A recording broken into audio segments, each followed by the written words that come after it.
ইরানের সর্বোচ্চ নেতা আয়াতুল্লাহ খামেনির ঘনিষ্ঠ মহল থেকে এক বার্তা এসেছে, খেলা এখনো শেষ হয়নি। ইরান ইসরায়েল যুদ্ধ থেমেছে, কিন্তু ধোঁয়ার আড়ালে ইরান দাঁড়িয়ে আছে পরমাণু শক্তির আগুন নিয়ে, আর সেই আগুনেই পড়ছে ইসরায়েল, কাঁপছে আমেরিকা। কারণ যেসব খবর এতদিন প্রচার হচ্ছিল সেসব যেন হঠাৎ ধূলিসাৎ হয়ে গেল। 12 দিনের রক্তাক্ত সংঘর্ষের পর মার্কিন গোয়েন্দা সংস্থা রিপোর্ট বলছে, সবচেয়ে গুরুত্বপূর্ণ অংশগুলোতে আঘাত করেও ইরানের পরমাণু অবকাঠামো ভেঙে পড়েনি, বরং প্রায় অক্ষতই রয়ে গেছে। এই তথ্য যখন ফাঁস হলো তখন যেন পুরো ওয়াশিংটনে হিমশীতল বাতাস বইতে লাগলো। আর সেই ঠান্ডা বাতাসে সবচেয়ে বেশি কাঁপতে শুরু করলেন ডোনাল্ড ট্রাম্প এবং বেনিয়ামিন নেতানিয়াহু, যাদের প্রচারণায় এই যুদ্ধের সাফল্যকে তুলে ধরা হচ্ছিল ঐতিহাসিক বিজয় হিসেবে। তারাই এখন পড়েছেন নজিরবিহীন সংকটে। তারা বলেছিলেন ইরান শেষ, বলেছিলেন ফর্দো, নাতাঞ্জ আর ইস্পাহানের পরমাণু কারখানাগুলো ধ্বংস হয়ে গেছে। 30,000 পাউন্ডের 14টি বোমা ফেলে যেসব শব্দ করা হয়েছিল, এখন তার প্রতিধ্বনি যেন লজ্জায় মুখ ঢাকছে। গত শনিবার যুক্তরাষ্ট্র তাদের B-2 বোমারু বিমান দিয়ে ইরানের পরমাণু স্থাপনায় চালিয়েছিল বাংকার বাস্টার বোমা ও টমাহক ক্ষেপণাস্ত্রের বর্ষণ। পুরো বিশ্ব তাকিয়েছিল, এই বুঝি ইরান শেষ হয়ে গেল। কিন্তু বাস্তবতা এত সহজ নয়, কারণ যুদ্ধবিরতির পরপরই মার্কিন প্রতিরক্ষা দপ্তর পেন্টাগনের গোপন গোয়েন্দা রিপোর্ট প্রকাশ পায়। রিপোর্টটি বলছে ইরানের ভূগর্ভস্থ স্থাপনাগুলো সুরক্ষিত রয়েছে। উপরের কিছু অংশে ক্ষয়ক্ষতি হলেও নিচের মূল পরমাণু চেম্বারগুলো অক্ষত।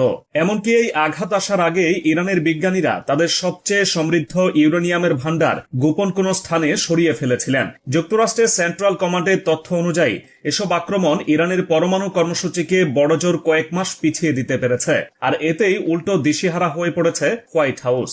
CNN জানায়, যে পরিমাণ ক্ষয়ক্ষতি হয়েছে তা সামান্য প্রচেষ্টাই পূরণ করে নিতে পারবে ইরান। পরমাণু গবেষণাগারের মূল যন্ত্রাংশ ও প্রক্রিয়া পুরোপুরি অক্ষত।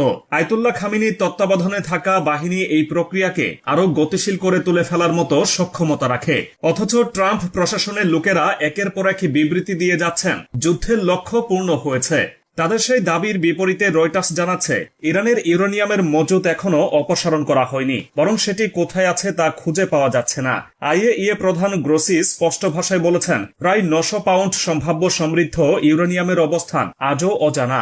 এমন একটি উপাদান যার মাধ্যমে মাত্র কয়েক সপ্তাহে পারমাণবিক বোমা প্রস্তুত করা সম্ভব, সেটি যদি খুঁজেই না পাওয়া যায়, তাহলে আসলে এই হামলাগুলো কি সফল হয়েছে? চ্যানেল 14 আরও এক ধাপ এগিয়ে জানাচ্ছে, ইসরায়েলের নিজস্ব ধারণা অনুযায়ী ইরানের এখনো গোপন পারমাণবিক স্থাপনা রয়েছে, যেগুলোর অস্তিত্বই জানা যায়নি। ফলে সেগুলোতে হামলা চালানো তো দূরের কথা, খুঁজে পাওয়াই সম্ভব হয়নি। যে অন্ধকার গহীনে ইরান তার অস্ত্র প্রস্তুতির কারখানা গড়ে তুলেছে, সেই অজানা অন্ধকারই এখন ইসরায়েল আমেরিকার দুঃস্বপ্নে রূপ নিচ্ছে।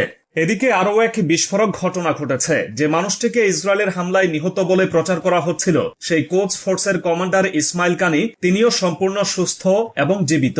মঙ্গলবার তেহরানে হাজারো মানুষের সামনে তাকে হাঁটতে ও হাত নাড়তে দেখা গেছে। তাসনিম নিউজ এবং প্রেস টিভির প্রকাশিত ভিডিওয় দেখা যায়, ইসমাইল কানি সমাবেশে সরাসরি উপস্থিত হয়ে জনতার উদ্দেশ্যে হাসি মুখে হাত তুলছেন। এই ভিডিও সামনে আসতেই ভেঙে পড়েছে ইসরায়েলি গণমাধ্যমে দাবি, কারণ নিউ ইয়র্ক টাইমস নিজেই এর আগে বলেছিল ইসরায়েলের হামলায় কানি নিহত।